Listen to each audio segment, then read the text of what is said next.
우리에게 주시는 하나님의 말씀은 히브리서 13장입니다. 히브리서 13장 18절에서 25절까지 말씀입니다. 우리 드라마 바이블로 낭독될 때에 눈과 마음으로 함께 읽도록 하겠습니다. 우리를 위하여 기도하라. 우리가 모든 일에 선하게 행하려 함으로 우리에게 선한 양심이 있는 줄을 확신하노니 내가 더 속히 너희에게 돌아가기 위하여 너희가 기도하기를 더욱 원하노라. 양들의 큰 목자이신 우리 주 예수를 영원한 언약의 피로 죽은 자 가운데서 이끌어내신 평강의 하나님이 모든 선한 일에 너희를 온전하게 하사 자기 뜻을 행하게 하시고 그 앞에 즐거운 것을 예수 그리스도로 말미암아 우리 가운데서 이루시기를 원하노라. 영광이 그에게 세세 무궁토록 있을지어다. 아멘. 형제들아, 내가 너희를 권하노니 권면의 말을 용납하라. 내가 간단히 너희에게 썼느니라. 우리 형제 디모데가 놓인 것을 너희가 알라. 그가 속히 오면 내가 그와 함께 가서 너희를 보리라. 너희를 인도하는 자들과 및 모든 성도들에게 문안하라. 이달리아에서 온 자들도 너희에게 문안하느니라. 은혜가 너희 모든 사람에게 있을지어다. 아멘. 오늘 말씀의 제목은 마지막 때를 살아가는 방법입니다. 오늘 말씀은 히브리서의 마지막 부분입니다. 히브리 기자는 심한 핍박을 통해서 지쳐버린 그리스도인들에게 힘을 주기 위해서 권면의 말씀을 기록하게 되었습니다. 특별히 마지막으로 당부하고 있는 오늘의 말씀은 이 히브리 기자의 마음이 어떠한지 잘 나와 있습니다. 오늘 말씀을 통해서 마지막 때를 살아가는 우리가 어떻게 살아가야 하는지 함께 알아보도록 하겠습니다. 첫째로 우리가 어떻게 살아가야 하느냐? 선한 양심을 따라 살아가야 합니다. 우리 함께 따라해 볼까요? 선한 양심을 따라 살아가야 합니다. 18절 말씀에 보니까 우리를 위하여 기도하라. 우리가 모든 일에 선하게 행하려 함으로 우리에게 선한 양심이 있는 줄을 확신한다 했습니다. 이 히브리 기자는 선한 양심을 따라 사는 자였습니다. 여기서 선한 양심은 단순히 착한 마음이라기보다 예수 그리스도의 마음을 의미하고 있습니다. 하나님이 선하게 여기시는 것이 예수 그리스도로 의롭게 되는 것이니 세상 사람들이 선하게 여기는 착함이 아닌 예수 그리스도로 말미암아 갖게 되는 선한 양심이 있어야 하는 것입니다. 히브리서를 쓴 이 기자는 자기 안에 선한 양심이 있음을 확신하는 사람이었습니다. 그래서 우리를 위하여 기도하라 하면서 우리가 모든 선한 일에 선하게 행하기를 원한다고 했습니다. 그런데 선한 양심을 따라 살아가는 것이 그렇게 쉬운 일은 아닙니다. 우리가 살고 있는 이 세상을 공중것에 잡은 자들, 악한 영들이 장악을 하고 있고 사람들의 마음을 끊임없이 미혹하고 있기 때문에 선한 양심을 잊어버리게 하고 악한 영이 주는 생각으로 살아가도록 계속해서 우리에게 다가오고 있습니다.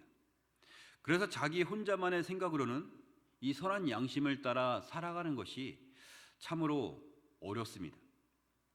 이런 이유로 히브리 기자는 우리를 위하여 기도해 달라고 부탁을 하고 있는 것입니다. 믿는 자들이 서로 기도하며 나아갈 때에 그들 가운데 거하시는 성령이 감동하여서 깨닫게 하시는 것이 있습니다. 그러한 성령의 인도하심을 따라 살아가는 자가 선한 양심을 따라 살아갈 수가 있는 것입니다. 그런데 문제는 있습니다. 이 선한 양심이라는 것이 눈에 보이는 것이 아니고 사람들 마음속에 감춰져 있기 때문에 누가 선한 양심이 있는지 또 누가 올바르게 행하고 있는지 알 수가 없습니다. 그러나 중보기도를 해달라고 한 것을 보면 주의 이름으로 함께 기도하며 나아갈 때에 그들 가운데 가르쳐 주시는 성령의 인도하심으로 말미암아 선한 양심들이 함께 모여서 주의 능력 가운데 서로 살아갈 수가 있게 되는 것입니다. 디모데후서 1장 14절 말씀에 우리 안에 거하시는 성령으로 말미암아 내게 부탁한 아름다운 것을 지키라 말씀하셨습니다. 여러분, 우리 안에 성령 하나님이 함께하고 계십니다. 성령 하나님은 살아계신 영으로 믿는 자들이 기도할 때에 그들과 함께 하시면서 하나님의 일이 무엇인지, 하나님이 진정 원하시는 일이 무엇인지 우리에게 가르쳐 주십니다. 우리 안에 부탁한 아름다운 것을 지킬 수 있도록 지혜와 능력으로 도와주고 계십니다. 요한복음 14장 26절에 보혜사 곧 아버지께서 내 이름으로 보내실 성령, 그가 너희에게 모든 것을 가르치고 내가 너희에게 말한 모든 것을 생각나게 하리라 하고 말씀하셨습니다. 로마서 8장 26절에도 이와 같이 성령도 우리의 연약함을 도우시나니 우리는 마땅히 기도할 바를 알지 못하나 오직 성령이 말할 수 없는 탄식으로 우리를 위하여 친히 간구하시느니라 말씀하셨습니다. 우리 모두 성령을 의지하는 자가 되시기를 바랍니다.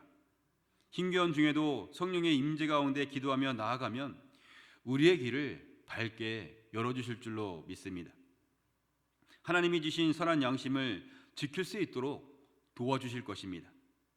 성령 하나님이 가르쳐 주시는 대로 살아가는 자가 되어서 선한 양심을 지키는 자가 될 수 있기를 바랍니다.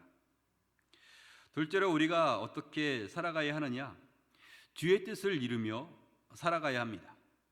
우리 함께 따라해 볼까요? 주의 뜻을 이루며 살아가야 합니다. 네, 우리 20절과 21절 말씀을 다시 한번 읽도록 하겠습니다. 양들의 큰 목자이신 우리 주 예수를 영원한 언약의 피로 죽은 자 가운데서 이끌어내신 평강의 하나님이 모든 선한 일에 너희를 온전하게 하사 자기 뜻을 행하게 하시고 그 앞에 즐거운 것을 예수 그리스도로 말미암아 우리 가운데서 이루시기를 원하노라. 영광이 그에게 셋 무궁토록 있을지어다. 아멘. 하나님이 예수 그리스도를 피 흘려 죽게 하고 다시 살아나게 하신 것은 우리를 온전하게 하사 주의 뜻을 이룰 수 있는 자로 삼기 위해서였습니다. 우리는 죄인인지라 불안정하고 계속해서 넘어지지만 예수 그리스도의 피가 우리의 모든 죄악을 용서하고 계십니다.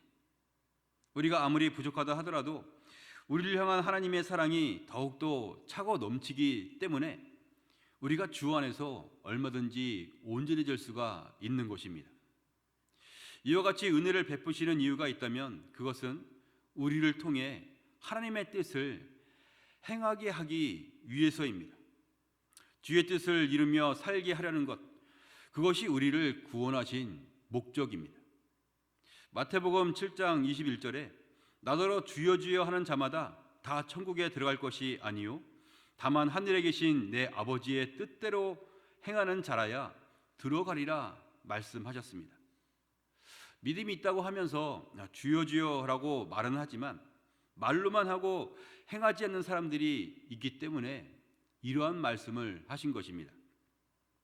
진심으로 은혜를 깨닫고 하나님의 뜻대로 행하는 자가 되어야만 합니다. 죄인된 우리는 아무것도 할 수가 없지만 우리를 구원하신 예수 그리스도의 은혜가 능력이 되고 소망이 되는 줄로 믿습니다. 우리가 예수 그리스도를 믿어 나는 죽고 예수가 살고자 할 때에 하나님의 도우심이 우리의 삶 가운데 나타나게 될 것입니다. 여러분, 예수로 살아난 자가 그 심령이 변화되는 것은 당연한 일입니다. 살아계신 주의 영이 그 심령 가운데 깨닫게 하시고 변화를 일으키시기 때문입니다. 로마서 12장 2절 말씀에 너희는 이 세대를 본받지 말고 오직 마음을 새롭게 함으로 변화를 받아 하나님의 선하시고 기뻐하시고 온전하신 뜻이 무엇인지 분별하도록 하라 하고 말씀하셨습니다. 인간적인 유익을 따라 교회를 다니는 자가 아니라 예수 그리스도의 은혜로 변화가 있는 자가 될 수 있기를 바랍니다. 예수 그리스도의 보혈로 변화를 받는 자가 주의 뜻을 이루며 살아가는 줄로 믿습니다. 마지막으로 우리가 어떻게 살아가야 하느냐? 용납하며 살아가야 합니다. 우리 함께 따라해 볼까요? 용납하며 살아가야 합니다. 우리 22절 말씀을 함께 읽겠습니다. 형제들아, 내가 너희를 권하노니 권면의 말을 용납하라. 내가 간단히 너희에게 썼느니라. 아멘. 사람들에게는 모두가 자기 고집이 있습니다. 어린아이도 고집이 있고요. 나이가 많은 사람들도 다들 고집이 굉장히 많이 있습니다. 도대체 꽉 막힌 사람처럼 고집을 한없이 부릴 때 이를 뭐라고 말을 하냐면 똥고집이라고 말을 합니다. 그만큼 요지부동으로 자기 고집을 절대 꺾지 않고 그렇게 살아가려고 하는 사람이 있기 때문이죠. 신앙적으로도 그렇습니다. 사람들이 자기 고집대로 신앙생활을 하려고 하기 때문에 누군가가 권면의 말을 할 때에 도대체 그런 말을 듣지 않으려고 합니다. 한쪽 귀로 듣고 반대쪽 귀로 흘려보내려고 내 자신의 모습을 돌아보려는 그런 사람이 별로 없을 정도입니다. 그렇게 똥고집을 부리는 신앙인이 참으로 많이 있습니다. 그러면 어떻게 되느냐? 자기 생각대로 잘못된 길로 가면서도 멈추질 않니 자신은 물론이고 다른 사람들까지도 힘들게 하고 맙니다. 그래서 오늘 말씀에 형제들아 내가 너희를 권하노니 권면의 말을 용납하라고 했습니다. 이 용납하다라는 말은 너그러운 마음으로 남의 말을 받아들인다라는 겁니다. 남의 말에 대해서 용납하려면 먼저 너그러운 마음을 가져야 한다는 것이죠. 영적으로 너그러운 마음은 옥토와 같은 마음으로 하나님의 말씀을 받을 때에 자기 생각이나 미리 염려하는 생각들을 갖지 말고 순수하게 그 말씀을 내게 주시는 생명의 말씀으로 받아들이는 것입니다. 자기 죄에 대해서도 내가 죄인 되었음을 그대로 받아들이며 고백을 하고 예수님의 십자가 사건에 대해서도 하나님이 나를 얼마나 사랑하셔서 이와 같은 큰 사랑을 베풀어 주셨는지 그 말씀 그대로 마음으로 믿으려고 할 때에 성령 하나님이 그것을 믿게 하시고 감화 감동으로 우리의 삶을 일으켜 세워주시는 것입니다. 신앙생활을 하면서도 교회에서 설교 말씀을 듣거나 서로 나눔을 하며 교제를 할 때에 나의 잘못된 모습을 발견할 때가 있습니다. 우리는 그런 때에 어떻게 합니까? 이런저런 생각들을 하면서 그런가 보다 하면서 나와 상관없는 것으로 여긴다면 그런 말씀은 우리의 심령 가운데 다가오지 못하게 될 것입니다. 내가 용납을 하지 않고 받아들이지 않기 때문입니다.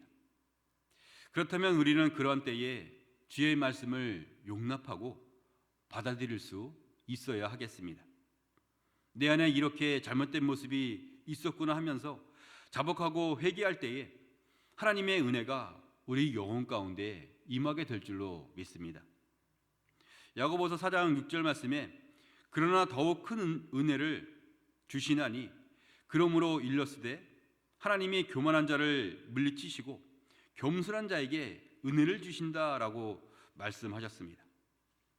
우리의 생각을 앞세워서 교만한 자가 되지 말고 겸손하게 하나님의 말씀을 용납하는 자가 될 수 있기를 바랍니다. 그런 자에게 하나님이 은혜 위에 은혜를 더해 주실 것입니다. 할렐루야. 오늘 말씀을 정리하겠습니다. 오늘 말씀은 히브리 기자가 고난을 당하고 있는 그리스도인들에게 마지막으로 당부한 말씀을 통해서 마지막 때를 살아가고 있는 우리가 어떻게 살아가야 하는지 함께 알아보았습니다. 우리가 어떻게 살아가야 하느냐? 첫째로 선한 양심을 따라 살아가야 합니다. 둘째로 주의 뜻을 이루며 살아가야 합니다. 셋째로 용납하며 살아가야 합니다. 우리의 모습이 이러하여서 힘겨운 일들 가운데서도 인내하고 주시는 은혜로 말미암아 넉넉하게 승리하는 자가 될 수 있기를 바랍니다. 성령 하나님은 우리 안에서 가만히 계시는 것이 아니라 이 마지막 때에도 오히려 믿음으로 나아가서 주의 빛을 발하기를 원하고 계십니다. 주님의 그 생명의 빛을 우리의 가정 가운데, 우리의 주변에 있는 사람들에게 잘 비출 수 있는 그런 하나님의 지혜와 능력이 있기를 주님의 이름으로 축원합니다.